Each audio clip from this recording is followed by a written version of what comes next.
کیا آپ نے کبھی محسوس کیا ہے کہ کچھ لوگ ایسے ہوتے ہیں جنہیں نقصان پہنچانے کی کوشش کی جائے تو نقصان خود کرنے والے کو ہوتا ہے؟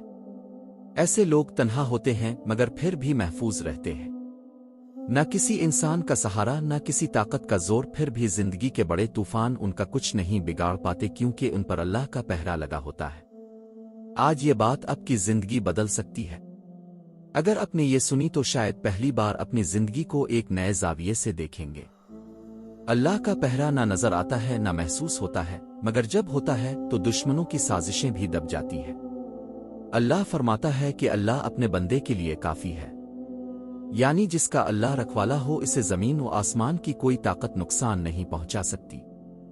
لیکن سوال یہ ہے کہ وہ کون لوگ ہوتے ہیں جن پر اللہ خود پہرا لگاتا ہے، اور ان میں ایسی کیا نشانیاں ہوتی ہیں جو عام انسانوں میں نہیں ہوتی؟ اللہ ان کی نیت کو دیکھتا ہے، عمل کو نہیں۔ ایسے لوگ کامل نہیں ہوتے، یہ فرشتے نہیں ہوتے۔ ان سے بھی غلطیاں ہوتی ہیں، ان سے بھی گناہ ہوتے ہیں، لیکن ان کی نیت میں شر نہیں ہوتا۔ وہ کسی کو جان بوجھ کر نقصان نہیں پہنچاتے، کسی کا حق کھانے کا ارادہ نہیں رکھتے، کسی کے زوال پر خوش نہیں ہوتے، اور یہی چیز اللہ کے سب سے قریب کرتی ہے۔ رسول اللہ نے فرمایا، اعمال کا دار و مدار نیتوں پر ہے۔ ایسے لوگ اگر روتے بھی ہیں تو ان کی نیند صاف ہوتی ہے، اگر خاموش بھی ہو جاتے ہیں تو دل میں حسد نہیں ہوتا۔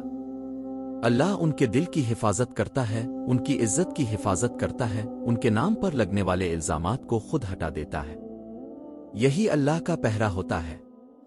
کیا آپ نے کبھی خود سے پوچھا کہ کیا آپ نے صرف اس لیے خاموشی اختیار کی کہ کسی کو تکلیف نہ ہو؟ اگر ہاں تو یہ معمولی بات نہیں، یہ اللہ کی نظر میں بڑی نشانی ہے۔ دوسری نشانی یہ ہے کہ وہ آزمائش میں صبر کرتے ہیں، شور نہیں مچاتے۔ دنیا میں دو طرح کے لوگ ہوتے ہیں، جو آزمائش میں چیختے ہیں اور جو آزمائش میں جھک جاتے ہیں۔ اللہ کا پہرا چیخنے والوں پر نہیں بلکہ جھک جانے والوں پر ہوتا ہے۔ ایسے لوگ جب ٹوٹتے ہیں تو فیس بک نہیں کھولتے، انسٹاگرام پر مظلومیت نہیں دکھاتے۔ وہ سیدھے اللہ کے دربار جاتے ہیں، سجدے میں آنسو گراتے ہیں، راتوں کو اللہ سے بات کرتے ہیں اور دن میں صبر اوڑھ لیتے ہیں۔ قرآن کہتا ہے، بے شک الف۔ تیسری نشانی یہ ہے کہ اللہ ان کے دشمنوں کو خود ہٹا دیتا ہے۔ یہ بہت گہری بات ہے۔ اللہ کے محفوظ بندے خود بدلہ نہیں لیتے، وہ خاموش رہتے ہیں کیونکہ جانتے ہیں کہ میرا رب دیکھ رہا ہے۔ پھر کیا ہوتا ہے؟ جو ان کی کردار کشی کرتا ہے وہ خود بے نقاب ہو جاتا ہے، جو ان کی راہ میں رکاوٹ بنتا ہے وہ خود رک جاتا ہے، جو انہیں گرانا چاہتا ہے وہ خود گر جاتا ہے۔ قرآن کہتا ہے، اور وہ لوگ تدبیر کرتے ہیں اور اللہ بھی تدبیر کرتا ہے، اور اللہ بہترین تدبیر کرنے والا ہے۔ یہی اللہ کا پہرا ہے جہاں بندے کو کچھ کرنے کی ضرورت نہیں پڑتی۔ چوتھی نشانی یہ ہے کہ وہ اللہ کو یاد رکھنے والے ہوتے ہیں۔ مصیبت میں نہیں بلکہ نعمت میں بھی اللہ کو نہیں بھولتے۔ عام لوگ اللہ کو صرف اس وقت یاد کرتے ہیں جب سب کچھ ختم ہو جائے، لیکن اللہ کے محفوظ بندے خوشی میں بھی اللہ کو یاد رکھتے ہیں۔ نمل میں اللہ فرماتا ہے، اگر تم شکر کرو گے تو میں تمہیں اور دوں گا۔ ایسے لوگوں کے رزق میں برکت ہوتی ہے، چاہے مقدار کم ہو، وقت کم ہو، تب بھی کام مکمل ہو جاتا ہے۔ یہ بھی پہرے کی نشانی ہے۔ پانچویں نشانی یہ ہے کہ اللہ ان کے دل کو کسی کے سامنے جھکنے نہیں دیتا۔ یہ سب سے طاقتور نشانی ہے۔ ایسے لوگ ضرورت میں بھی غلط دروازہ نہیں کھٹکھٹاتے، مجبور میں بھی حرام کو قبول نہیں کرتے۔ اللہ ان کے دل کو صرف اپنے سامنے جھکاتا ہے۔ یاد رکھیں، جس کا دل اللہ کے سامنے جھک گیا، اسے دنیا کے سامنے جھکنے کی ضرورت نہیں رہتی۔ ایسے لوگ جن پر اللہ کا پہرا لگا ہوتا ہے، وہ نشانی جو آزمائش میں ظاہر ہوتی ہے۔ چھٹی نشانی یہ ہے کہ اللہ ان کے دل سے خوف مخلوق نکال دیتا ہے۔ دنیا میں اکثر انسان لوگوں کی وجہ سے ٹوٹتے ہیں۔ لوگ کیا کہیں گے، لوگ کیا سوچیں گے، لوگ چھوڑ نہ دیں لیکن جن پر اللہ کا پہرا ہوتا ہے ان کے دل سے لوگ نکل جاتے ہیں۔ وہ حق کہنے سے نہیں ڈرتے، تنہائی سے نہیں گھبراتے، سچ پر قائم رہتے ہیں چاہے سب چھوڑ دیں۔ قرآن میں اللہ فرماتا ہے، بس لوگوں سے نہ ڈرو اور مجھ سے ڈرو۔ جب دل میں صرف اللہ کا خوف رہ جائے تو کوئی انسان زندگی کو برباد نہیں کر سکتا۔ یہی پہرا ہے۔ ساتویں نشانی یہ ہے کہ اللہ ان کے لیے بڑے وقت میں سہارا خود بھیجتا ہے۔ یہ بہت عجیب مگر سچی نشانی ہے۔ جب ایسے لوگ بالکل تنہا ہو جاتے ہیں، کوئی ساتھ نہیں دیتا، دعا بھی زبان تک نہیں آتی، تب کوئی اجنبی مدد کر دیتا ہے، کوئی پرانا دروازہ دوبارہ کھل جاتا ہے، کوئی راستہ خود بن جاتا ہے۔ یہ سب انسانوں کا کام نہیں ہوتا، یہ اللہ کا انتظام ہوتا ہے۔ قرآن میں ارشاد ہے، اور جو اللہ پر بھروسہ کرتا ہے اللہ اس کے لیے کافی ہے۔ ایسے لوگ اکثر کہتے ہیں مجھے خود نہیں معلوم یہ کیسے ہو گیا، کیونکہ یہ غیبی مدد ہوتی ہے۔ 8ویں نشانی یہ ہے کہ مشکل میں بھی ان کے دل سے شکو نہیں نکلتا۔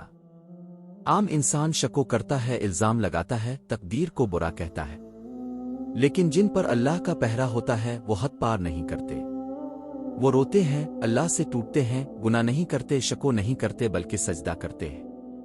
حضرت یعقوب علیہ السلام نے فرمایا، میں اپنا شکو اور غم صرف اللہ کے سامنے رکھتا ہوں، یہی مقام اللہ کے سب سے قریب ہوتا ہے۔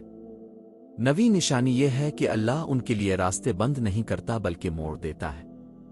کبھی ایسا ہوتا ہے کہ آپ کو لگتا ہے سب ختم ہو گیا، نوکری گئی، رشتہ ٹوٹ گیا، خواب بکھر گئے، لیکن اللہ دروازہ بند نہیں کرتا بلکہ راستہ موڑ دیتا ہے۔ وہ بہتر جگہ لے جاتا ہے، بہتر لوگوں سے ملاتا ہے، بہتر مقصد عطا کرتا ہے، اور بعد میں سمجھ آتی ہے اگر پرانا نہ ٹوٹتا تو دنیا کیسے بنتی۔ یہ بھی اللہ کے پہرے کی نشانی ہے۔ 10ویں نشانی یہ ہے کہ اللہ انہیں آزمائش ضرور دیتا ہے مگر ذلیل نہیں کرتا۔ یہ سب سے اہم بات ہے۔ جن پر اللہ کا پہرا ہوتا ہے وہ آزمائے جاتے ہیں، لیکن ان کی عزت نہیں مٹتی، ان کا وقار نہیں گرتا، انہیں بے سہارا نہیں چھوڑا جاتا۔ رسول اللہ نے فرمایا، اللہ جب کسی بندے سے محبت کرتا ہے تو اسے آزمائش میں ڈالتا ہے، فرق صرف اتنا ہے کہ آزمائش صفائی کے لیے ہوتی ہے نہ کہ سزا کے لیے۔ اب سوال یہ ہے کہ اللہ کا یہ پہرا کھونے سے کیسے بچایا جائے؟ وہ کون سی عام غلطیاں ہیں جو اللہ کے تحفظ کو چھین لیتی ہیں، اور ہم خود کو اس پہرا کے قابل کیسے بنا سکتے ہیں؟ 5 بڑی غلطیاں جو اللہ کے پہرا کو کمزور کر دیتی ہے۔ 1 مسلسل گناہ کرنا بغیر توبہ کے۔ 2 خود کو حق پر سمجھنا۔ 3 مظلوم کی بد دعا۔ 4 حرام کمائی۔ 5 اللہ کو صرف مشکل میں یاد کرنا۔ 5 اعمال جو اللہ کا پہرا مضبوط کرتے ہیں۔ 1 روزانہ استغفار کرنا۔ 2 تہجد کم از کم فجر کی پابندی۔ 3 دل میں کسی کے لیے کینہ نہ رکھنا۔ 4 رزق میں حلال کا خیال رکھنا۔ 5 تنہائی میں بھی اللہ سے شرم اور خوف رکھنا۔ اگر آج آپ خاموش ہیں، کم بولتے ہیں، زیادہ سہتے ہیں، پھر بھی گناہ سے ڈرتے ہیں، تو یقین رکھیں اللہ آپ کو نظر میں رکھے ہوئے ہے۔ ہر ٹوٹنا نشانی نہیں ہوتا، ہر خاموشی کمزوری نہیں ہوتی۔ کچھ خاموش لوگ اللہ کی خاص نگرانی میں ہوتے ہیں۔ دعا ہے کہ اللہ ہمیں ان لوگوں میں شامل کرے جن کے دل تیرے ساتھ جڑے رہیں، ہمیں ظاہر اور ناظاہر باتوں کی حفاظت عطا فرما اور ہمیں اپنے پہرے میں لے لے۔ آمین۔ اگر اس ویڈیو کا ایک لفظ بھی آپ کے دل کو لگا ہو تو ویڈیو کو لائک کریں، کمنٹ میں لکھیں اللہ کافی ہے، اور چینل کو سبسکرائب کریں کیونکہ یہ مواد صرف دیکھنے کے لیے نہیں بلکہ دل بدلنے کے لیے ہے۔